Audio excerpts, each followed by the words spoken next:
Hello students, how are you? I hope you all are fine. Students, today we will discuss our chapter number 5, Morphology of Plants. In the last section we have discussed about the fruit, placentation and types of ovary. Today we will discuss about the seed. Today we will discuss about the seed. The ovules after fertilization develop into the seeds. जो ovules होते हैं वो develop होते हैं seeds में. The ovules are transformed into the seeds after fertilization. A seed is made up of. Seed होता है जो वो किससे बना होता है? Seed is made up of seed coat and embryo. Seed is made up of seed coat and plus embryo.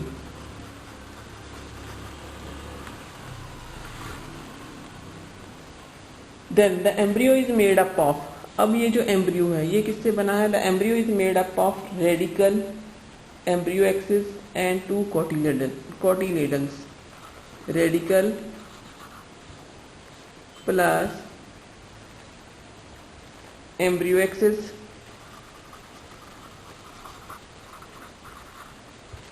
plus cotyledons plus two cotyledons. इन दोनों को मिला के क्या बना होता है? एम्ब्रियो. ठीक है जी.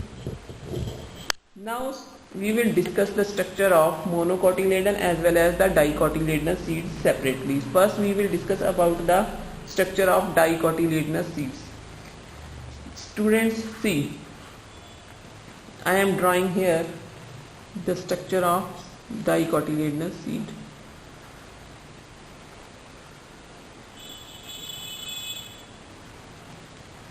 ठीक है जी. This is a seed coat. Suppose this is the seed of gram and the outer brown covering is known as the seed coat. Here the micropyle. Micropyle is a very minute hole. Micropyle, and this bifurcation is known as the hilum. Then we open this dicotyledonous seed. Then we obtain this structure.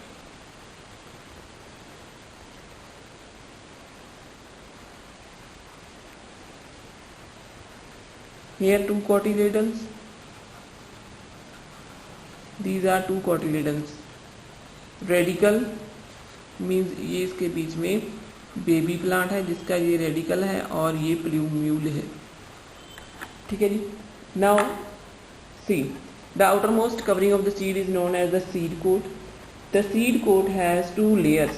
One is testa and the inner is tegmen. Seed coat की हमारे पास two layers हैं.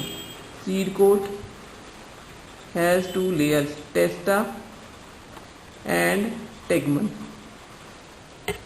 ठीक है जी. Then the hilum. Here the hilum. The hilum is a scar on the seed coat through which the developing seeds were attached to the fruit. Above the hilum, हमारे hilum के ऊपर एक छोटा सा पोर है, that is known as the micropole. Within the seed coat is the embryo. इसके अंदर embryo है जो जब हम इसको ओपन करेंगे तो ये आएगा. Embryo consisting of an embryological axis. ये embryological axis है. Two cotyledons है. ठीक है जी. The cotyledons are often, but cotyledons क्या हैं? These are often fleshy and full of reserve food material. At the end of the embryonal axis are present the radicle and the plumule. ठीक है जी. But in some seeds, such as the seed of castor, the endosperm formed as a result of double fertilization. I have told you in the fertilization section that endosperm is formed, and that endosperm is a food-laden tissue. It is formed after the process of double fertilization. In such plants, ऐसे plants में क्या होता है? Bean, gram and pea. Endosperm is not present in mature seeds. Such seeds are called non-endospermic seeds. मतलब वो endosperm है जो वो सीड की ग्रोथ में यूज हो जाता है. तो लास्ट में क्या बच जाता है? Non endospermous seeds. ठीक है जी. Now second is the structure of monocotyledonous seed. Structure of monocotyledonous seed. First we will draw the monocotyledonous seeds outer covering. Monocotyledonous seeds कौन सा होता है स्टूडेंट, जिसमें एक ही मोनोकोटिलेडन हो, एक ही कोटिलेडन हो, ठीक है जी, that is the monocotyledon seed.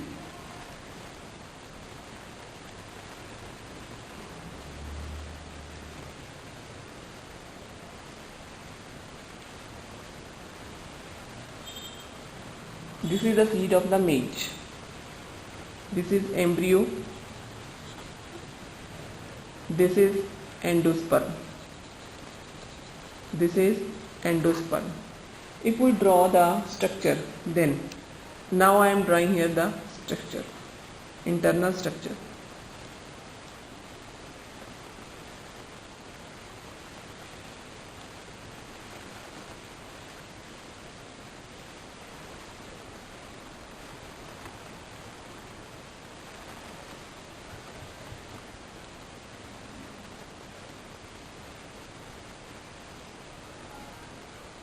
This is the internal structure. I am drawing the monocotyledonous seed.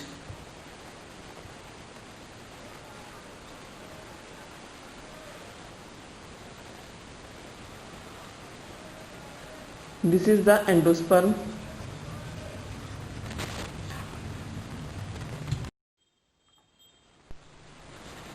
Scutellum.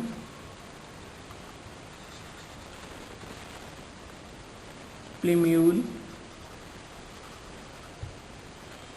radicle.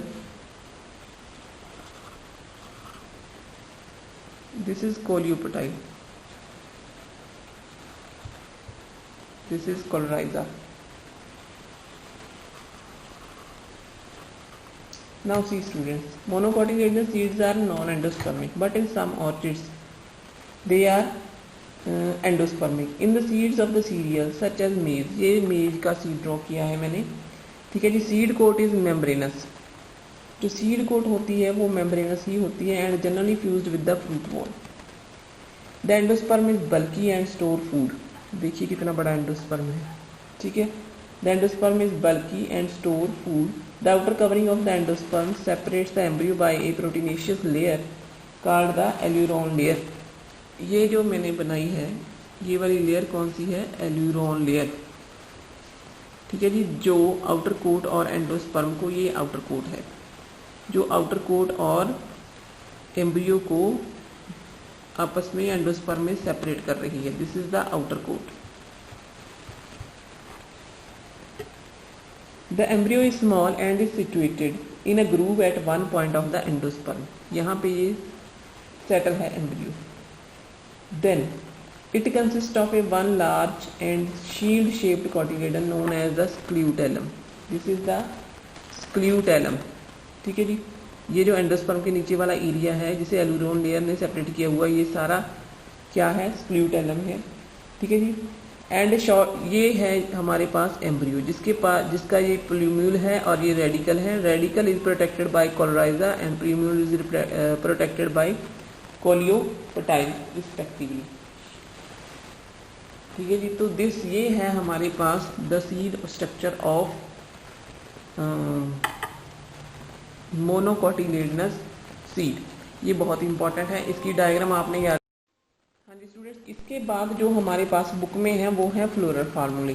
That floral formula is not meant for your theory chapter, it is meant for the practicals, ठीक है। When we will do the practicals in the lab, then we will take the original flowers and then we learn about the how to write the floral formula. This is meant for your practical, not for the theory, क्योंकि theory में आप इसको नहीं लिख सकते हो कि floral formula कैसे लिखना है। So with this our chapter is completed. This is enough for today, and in the next session we will switch over to the next chapter that is known as the anatomy of flowering plants. Thank you and have a